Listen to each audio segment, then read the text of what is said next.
आज हम पढ़ेंगे वैदिक कालीन शिक्षा। वैदिक कालीन शिक्षा पढ़ने से पहले हम जान लेंगे वैदिक काल कब से कब तक चला। तो वैदिक काल चला था 1500 ईसा पूर्व से 600 ईसा पूर्व। ईसा पूर्व का मतलब होता है ईसा मसीह के जन्म से पहले। वैदिक काल को दो भागों में बांटा गया है। पहला काल है ऋग्वैदिक काल जो 1500 ईसा पूर्व से 1000 ईसा पूर्व था, और उत्तर वैदिक काल जो 1000 ईसा पूर्व से 600 ईसा पूर्व था। ये जो ऋग्वैदिक काल, उत्तर वैदिक काल, ये दोनों को मिला करके वैदिक काल कहा जाता है। और वैदिक काल में जो शिक्षा दी गई उसे ही वैदिक कालीन शिक्षा कहा जाता है। जो वैदिक शब्द है ये संस्कृत के विद धातु से बना है जिसका अर्थ होता है ज्ञान। और वैदिक काल जो था उसके निर्माता कौन थे, तो आर्य। वैदिक काल या वैदिक संस्कृति के निर्माता कौन थे ये पूछा जाएगा तो आर्य थे। आर्य का मतलब होता है श्रेष्ठ, मतलब इनको श्रेष्ठ कहा जाता है। वैदिक काल के बारे में जानकारी हमें कहाँ से मिलती है? वेदों से। और वैदिक कालीन जो शिक्षा है वो पूरी तरह से वेदों पर ही आधारित है। वैदिक कालीन भाषा क्या थी? तो संस्कृत थी। जो शिक्षा दी जाती थी वैदिक काल में उसकी भाषा क्या थी? संस्कृत थी। वैदिक काल में जिस शिक्षा प्रणाली का जन्म हुआ उसे वैदिक कालीन शिक्षा कहा जाता है। मतलब वैदिक काल में जो शिक्षा दी जाती थी उसे वैदिक कालीन शिक्षा कहा जाता था। ये कब से कब तक चली थी? तो 1500 ईसा पूर्व से 600 ईसा पूर्व तक चली थी, जिसे वैदिक कालीन शिक्षा कहा जाता है। वैदिक कालीन शिक्षा का उदय वेदों से माना जाता है। मतलब वैदिक कालीन जो शिक्षा थी उसका आधार वेद को माना गया है। और 4 वेद होते हैं। कौन कौन से? वैदिक काल में जो शिक्षा दी जाती थी उसका आधार वेद को माना गया है। वेद 4 होते हैं। पहला है ऋग्वेद,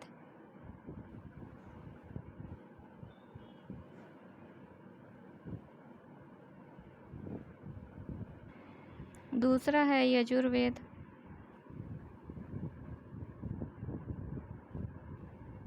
तीसरा है सामवेद, और चौथा है अथर्ववेद।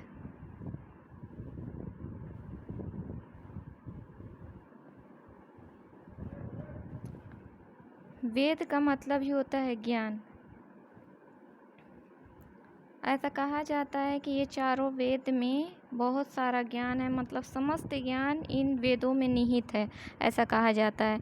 और जो ऋग्वेद, यजुर्वेद, सामवेद, अथर्ववेद, जो अथर्ववेद है इसमें ये जो भौतिक जीवन है इससे संबंधित जानकारियाँ मिलती है। जैसे कृषि संबंधी जानकारी मिलती है और राजनीति संबंधी जानकारी मिलती है। इसी में आयुर्वेद संबंधी जानकारी मिलती है। अथर्ववेद में भौतिक जीवन संबंधी जानकारी मिलती है, जैसे आयुर्वेद संबंधी जानकारी मिलती है, चिकित्सा संबंधी जानकारी मिलती है, और कृषि संबंधी जानकारी मिलती है, और राजा महाराजा के बारे में भी जानकारी मिलती है, और तमाम बीमारियों, रोगों से उससे कुछ कैसे मुक्ति मिल सकती है इससे संबंधित भी जानकारी मिलती है। इसलिए जो वैदिक काल में जो शिक्षा दी जाती थी उनका आधार वेद था। यानी वेदों में ही सारे जो चारों वेद थे उनमें ही सारे ज्ञान निहित थे, ऐसा कहा जाता है। और उन्हीं को वैदिक काल में जो शिक्षा दी जाती थी वेदों को आधार बनाया गया था। वैदिक कालीन शिक्षा का उदय वेदों से माना जाता है। मतलब वैदिक कालीन जो शिक्षा थी उसका आधार वेदों को बनाया गया था। क्यों बनाया गया था? क्योंकि इसमें सारे ज्ञान निहित थे। क्यों बनाया गया था? अगर कोई क्वेश्चन पूछे तो इसका जवाब होगा क्योंकि चारों वेदों में भौतिक जीवन से संबंधित और आध्यात्मिक जीवन से संबंधित सारे ज्ञान निहित थे, और इस लोक से संबंधित, रोग निवारण संबंधित सब सारी जानकारी इसमें निहित थी। आयुर्वेद संबंधी जानकारी। अब जान लेते हैं वेदों के अनुसार शिक्षा का मतलब क्या होता है। शिक्षा का अर्थ होता है वेदों के अनुसार ज्ञान या विद्या की प्राप्ति, अर्थात शिक्षा ज्ञान लेना, आत्मज्ञान लेना, ब्रह्म की खोज करना, इनका अर्थ होता है। शिक्षा आत्मोद्भूति, आत्मबोध मतलब खुद को जानना व्यक्तिगत और सार्वभौमिक रूप से दी जाती थी। इनका ज्ञान, शिक्षा का ज्ञान खुद को समझने के लिए और व्यक्तिगत और सार्वभौमिक रूप से दी जाती थी। वेदों को समस्त ज्ञान का कोष कहा जाता है इसीलिए, और मोक्ष का साधन माना जाता है वेदों को, इसीलिए वैदिक कालीन शिक्षा में जो इसका आधार बनाया गया शिक्षा का, उसको वेद को बनाया गया।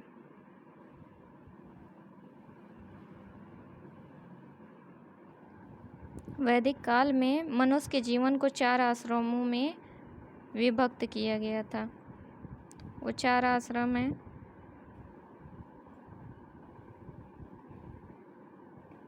चार आश्रमों में विभक्त किया गया था और चारों आश्रमों को 25-25 वर्ष में बांटा गया था और 4 आश्रमों की कुल आयु 100 वर्ष थी। मतलब ये माना जाता था कि एक व्यक्ति 100 वर्ष उसका जीवन काल 100 वर्ष का था। और प्रत्येक आश्रम 4 आश्रमों थे, जिसमें ब्रह्मचर्य पहला था, ब्रह्मचर्य दूसरा था गृहस्थ, तीसरा था वानप्रस्थ, चौथा था संन्यास। इन सभी को 25-25 वर्षों में बांटा गया था।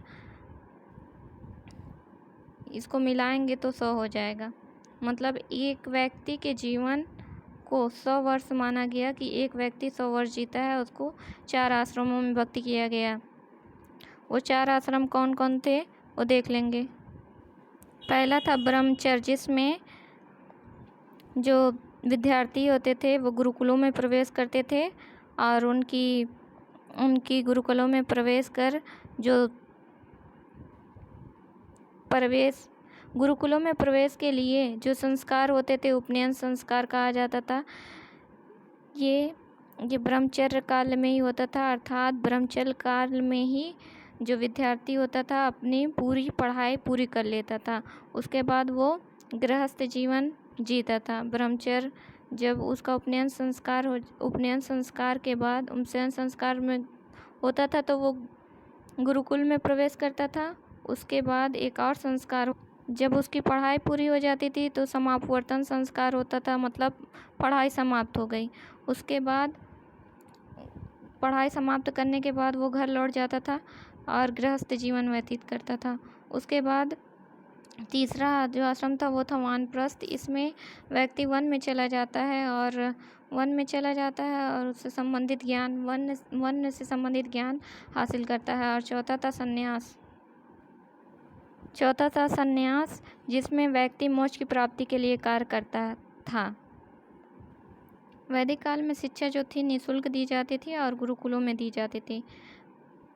गुरुकुल जो होता था शहर की भीड़ भाड़ से बहुत दूर और एकांत शांत वातावरण में होता था। शिक्षा का माध्यम संस्कृत भाषा होती थी। अब आप लोग ये सोच रहे होंगे कि निःशुल्क शिक्षा दी जाती थी तो इसका प्रबंध कैसे होता था। तो निःशुल्क जो शिक्षा दी जाती थी ये गुरुकुलों में दी जाती थी और इसका प्रबंध करने के लिए जो वहाँ के विद्यार्थी होते थे भिक्षाटन करते थे। उसके अलावा जब इनकी विद्यार्थियों की जब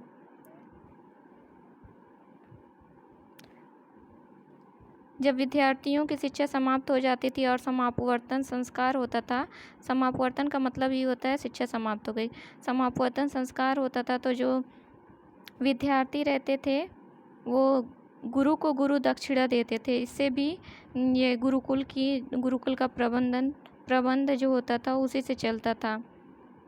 और ये भिक्षाटन भी करते थे, या कोई धनी व्यक्ति था वो दान इत्यादि करते थे, या राजा महाराजा जैसे आप लोगों ने सुना होगा बौद्ध काल में नालंदा जो हर्ष ने नालंदा विश्वविद्यालय को 100 गांवों का दान दिया था। इस प्रकार राजा महाराजा दान भी दिए करते थे, जिससे वहाँ जो राजस्व आता था वो सीधा उनका खर्च जो होता था राजस्व का 100 गांवों का वो नालंदा विश्वविद्यालय को दिया जाता था। ऐसे आगे एग्जाम्पल भी आप देखेंगे। तो उन्हीं से इन गुरुकुलों का जो गुरुकुल होते थे इनका खर्चा चलता था। इन्हीं लोगों के दिए गए दान से, विद्यार्थियों द्वारा दिए गया गुरु दक्षिणा से और भिक्षाटन द्वारा ही इनका पूरा खर्च चलता था।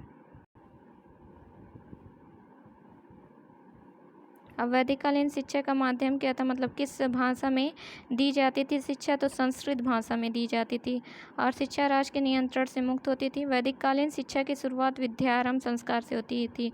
विद्या मतलब आरंभ हो गई, पढ़ाई अब आरंभ हो गई। विद्यारंभ संस्कार अब देखते हैं। विद्यारंभ जो संस्कार होता था ये घर पर ही होता था, घर पर ही होता था।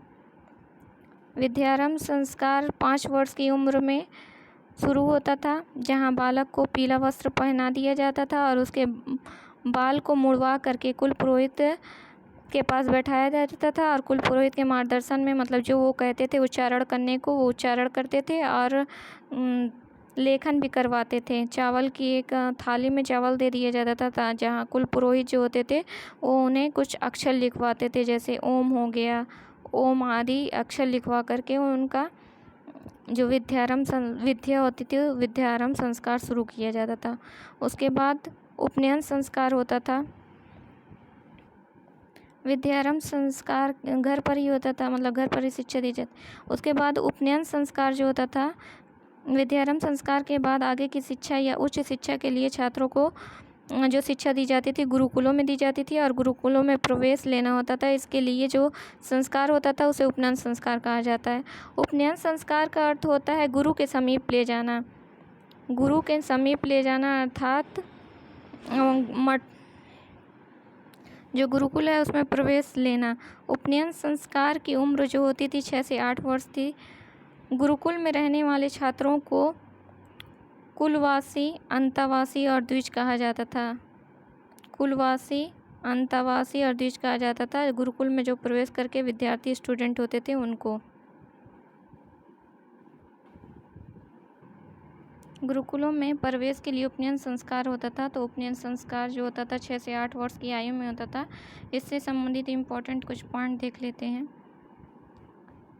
ब्राह्मण, क्षत्रिय, वैश्य, 4 वर्ण होते थे। ब्राह्मण, क्षत्रिय, वैश्य और एक और होते थे शूद्र। शूद्र को शिक्षा लेने का अधिकार नहीं था। अभी हम जानते हैं ब्राह्मण, क्षत्रिय, वैश्य, शूद्र ये क्या हैं। ये 4 वर्ण हैं। उनमें जो ऋतु होती थी, बसंत ऋतु में देखिए, बा से ब्राह्मण, बा से बसंत। बसंत ऋतु में उपनयन संस्कार किया जाता था और इनकी उम्र थी 6 से 8 वर्ष। और जो मंत्र होता था गायत्री मंत्र से होता था। ऐसे याद कीजिएगा, ब्राह्मण पूजा पाठ करवाते हैं ना तो थोड़ा गा के कराते हैं, ओम भू भू ऐसे करके गा के कराते हैं। उसके बाद जो क्षत्रिय थे, 4 वर्णों में दूसरा जो क्षत्रिय था उसका उपनयन संस्कार ग्रीष्म ऋतु में होता था। ऐसे याद करिएगा, क्षत्रिय पूरे इतिहास में देखिएगा जो क्षत्रिय होते हैं वही सैनिक का कार्य करते थे। तो वो लोग बहुत गर्म मिजाज के होते हैं, मतलब गर्म, बहुत ही गुस्सैले या गर्म स्वभाव के होते हैं। तो उसी से याद करिएगा, ग्रीष्म ऋतु में उपनयन संस्कार होता था और उनकी उम्र 11 होती थी। मतलब इसे याद करिएगा, क्षत्रिय एक अस्त्र और एक शस्त्र का प्रयोग करते थे। एक अस्त्र और एक शस्त्र, एक से एक और एक को मिला देंगे 11 हो जाएगा। मतलब एक अस्त्र, ऐसे याद करिएगा, क्षत्रिय सैनिक का कार्य करते थे। जितने भी क्षत्रिय थे वो एक अस्त्र का और एक शस्त्र अपने साथ रखते थे। तो उसी से याद कर लीजिएगा, इनकी उम्र क्या थी, 11 वर्ष थी। और क्षत्रिय का जो उपनयन संस्कार जिस मंत्र द्वारा होता था वो त्रिष्टुप मंत्र द्वारा होता है। तो जो क्षत्रिय सैनिक का कार्य करते थे पूरे इतिहास में देखा जाता है तो वो बहुत गुस्सैल मिजाज के होते हैं, उनका स्वभाव बहुत गुस्सैल होता है। तो कहीं भी कुछ गलत होता देखते हैं तो वो चुप नहीं बैठते हैं, बल्कि विद्रोह कर देते हैं या उनके खिलाफ हंगामा करते हैं। ऐसे तो उसी को कहते हैं, बहुत से लोग, जो कुछ लोग रहते हैं समाज में उनको दबाने का प्रयास करते हैं तो कहते हैं चुप हो जाए यार, चुप चुप, टुप टुप चुप, ऐसे याद कर लीजिए। उसके बाद वैश्य, तीसरा, 4 वर्णों में तीसरा है वैश्य। वैश्य ये बड़ा शाह जो है इसे याद कीजिएगा, शरद ऋतु में होता था उपनयन संस्कार और इनका वर्ष था 12। ये ऐसे 2 बनता है ना, ऐसे 2 बनता है, तो इसी तरह याद रखिएगा 12। ये शरद से याद रख लीजिएगा, शरद में 1 और ये 2 मिलाएंगे तो 12 वर्ष में होता था। और इसका मंत्र था जागती मंत्र। अब हम चारों वेदों को समझ लेते हैं, चारों वर्णों को समझ लेते हैं। वो 4 वर्ण कौन कौन से थे। इसमें पहला वर्ण है, 4 वर्ण में पहला वर्ण ब्राह्मण, दूसरा है क्षत्रिय, तीसरा वैश्य और चौथा एक आता था शूद्र। शूद्र को शिक्षा लेने का अधिकार नहीं था। 4 वर्णों के बारे में हम जानते हैं। ऋग्वेद के 10वें मंडल से ये प्रमाण मिलता है।